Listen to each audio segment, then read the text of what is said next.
নমস্কার বন্ধুরা, welcome back to my channel Bangali special রান্না। আজকে আবারও নিয়ে হাজির হয়েছি তোমাদের কাছে একটা দারুণ রেসিপি নিয়ে, ফিশ চপ। তো দেখো আমি কিভাবে বানাই। এখানে কড়াইতে পরিমাণ মতো আমি জল দিয়ে 4 পিস কাতলা মাছ আমি এখানে দিয়ে দিয়েছি। এরপরে দিয়ে দিচ্ছি নুন আর পরিমাণ মতো হলুদ দিয়ে ভালো করে কিন্তু মাছটাকে আমি সেদ্ধ করে নেব, কারণ মাছটা এখানে ভাজা যাবে না, ভাজলে কিন্তু টেস্ট লাগবে না। আগে সেদ্ধ করে নিতে হবে, তারপরে ভাজতে হবে। এবার 5 মিনিটের জন্য আমি চাপা দিয়ে রেখে দিয়েছিলাম। 5 মিনিট পরে দেখো জলটা কতটা শুকিয়ে এসছে। এরপরে কিন্তু আমি মাছগুলোকে একটা প্লেটের মধ্যে তুলে নেব। পুরো ভিডিওটা কিন্তু তোমরা স্কিপ না করে দেখতে থাকো, অন্যান্য ভিডিওর মতো এই ভিডিওটাও তোমাদের ভালো লাগবে। দেখো প্রত্যেকটা মাছ কিন্তু আমি জলটা চেপে চেপে যতটা সম্ভব জল চিপে তুলে নেওয়ার চেষ্টা করছি। এই জলটা কিন্তু আমাদের আর কোনো কাজে লাগবে না, কাজেই আমি জলটা ফেলে দেব। এরপরে আমি মাছটাকে ভালো করে ছাড়িয়ে নেব, যাতে একটুও কাটা না থাকে। খুব গরম থাকার কারণে একটু প্রথমে অসুবিধাই হচ্ছিল, তারপরে ঠিক হয়ে গেছিল। ফিশ চপ তো আমরা দোকান থেকে এনে খাই, কিন্তু বাড়িতে যদি দোকানের মতো টেস্ট দিয়ে বানানো যায় তাহলে কিন্তু আর বাইরে যেতে হয় না। এভাবেই কিন্তু বাড়িতে বানিয়ে খাওয়া যায়, আর খেতেও কিন্তু দুর্দান্ত হয়, দোকানের থেকেও ভালো হয়। তো দেখো আমার কিন্তু মাছগুলো ছাড়ানো কমপ্লিট হয়ে গেছে। আমি কিন্তু খুব ভালো করে কাঁটাগুলোকে ছাড়িয়ে নিয়েছি। এবারে একটা কড়াইয়ের মধ্যে আমি পরিমাণ মতো সর্ষের তেল দিয়েছি। এরপরে দিয়ে দিচ্ছি কুচনো রসুন। রসুনটাকে কিন্তু আমি এরকম গোল গোল করে কেটে নিয়েছি, খুব মিহি করে আমি কুচাইনি। এরপরে দিয়ে দিচ্ছি আগে থেকে কুচিয়ে রাখা পেঁয়াজ। পেঁয়াজটাকে কিন্তু আমি খুব ভালো করে কুচিয়ে নিয়েছি। এটা একটুখানি ভাজা ভাজা হবে, তারপরে কিন্তু আমি অ্যাড করে দিলাম কাঁচা লঙ্কা কুচোনো। আমি এখানে ঝালটা কাঁচা লঙ্কা বলে 3খানা দিয়েছি, কারণ খুব বেশি ঝাল হলে আবার খেতে ভালো হবে না। পেঁয়াজটা একটু হালকা বাদামি কালার আসবে, তারপরে কিন্তু মাছটা আমি অ্যাড করে দেব।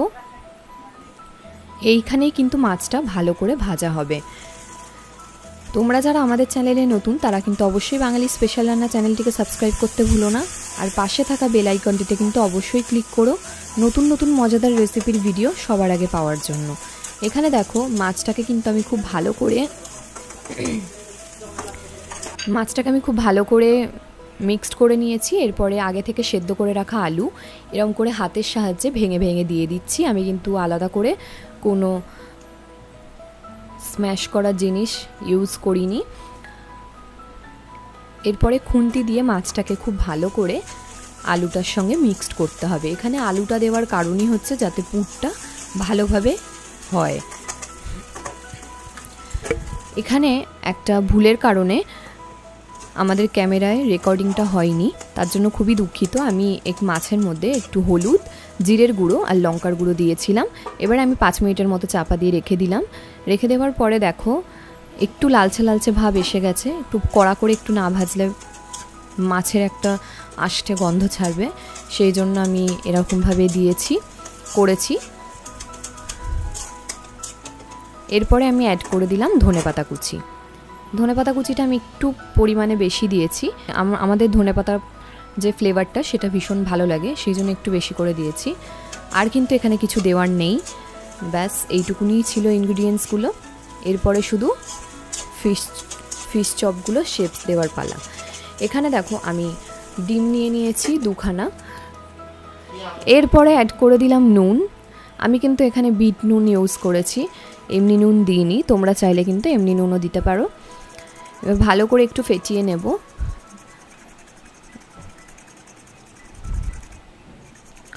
এবারে আমি যে মাছের পুরটা বানিয়েছি সেটা একটা প্লেটের মধ্যে ঢেলে নিলাম। তো দেখো দেখতে কত সুন্দর হয়েছে, খেতেও দুর্দান্ত হয়েছিল। আমি কিন্তু সাইডে একটু বিস্কুটের গুঁড়ো নিয়ে নিয়েছি। এবারে যে যেরকম শেপ দেবে সেরকম শেপে গড়ে নিলেই কিন্তু আমাদের ফিশ চপ রেডি হয়ে যাবে। তো আমি এরকম সাইজের শেপটা দিয়েছি, বেশ গোল গোল লম্বা লম্বা।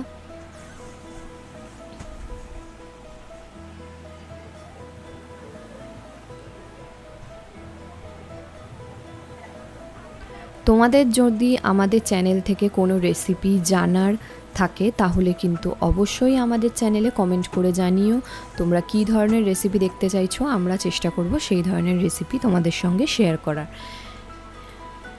এখানে দেখো আমার কিন্তু শেপসগুলো দেওয়া কমপ্লিট হয়ে গেছে। এবার আমি ডিমের মধ্যে চুবিয়ে বিস্কিটের গুঁড়োর মধ্যে আমি ভালো করে মাখিয়ে নিচ্ছি।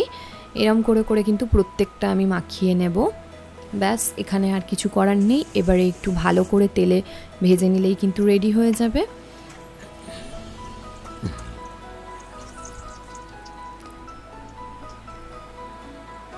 কড়াইতে আমি একটু বেশি তেল দিতে হবে, কারণ ডুবু তেলে এই ফিশ ফ্রাইগুলো ভাজতে হয়। তো দেখো আমি আস্তে আস্তে তেলটা গরম হওয়ার পরে ফিশ চপগুলোকে ছেড়ে দিয়েছি। হালকা ফ্লেমে আমি কিন্তু এপিটোপিট করে ভেজে নেব। যেহেতু মাছটা আগে থেকেই ভাজা আর পুরটা পুরোপুরি তৈরি, সেই জন্য খুব বেশি কিন্তু ভাজার প্রয়োজন নেই। জাস্ট ডিমটা আর বিস্কিটের গুঁড়ো যেটা মাখানো আছে সেইটাই ভেজে নিলে হয়ে যাবে। তো দেখো বেশিক্ষণ কিন্তু সময়ও লাগলো না, অথচ ভাজাগুলো কমপ্লিট হয়ে গেল। আবার সেকেন্ড টাইম আবারও আমি তেলের মধ্যে এরকম চপগুলো দিয়ে দিয়েছি। আবার ভালো করে এপিটোপিট ঘুরিয়ে আমি ভালো করে ভেজে নেব লালচে লালচে করে। আর এত কড়মড়ে হয়েছিল, দেখতেও কত সুন্দর হয়েছে। ভালো লাগলে লাইক শেয়ার কমেন্ট করতে ভুলো না। Tata, thank you.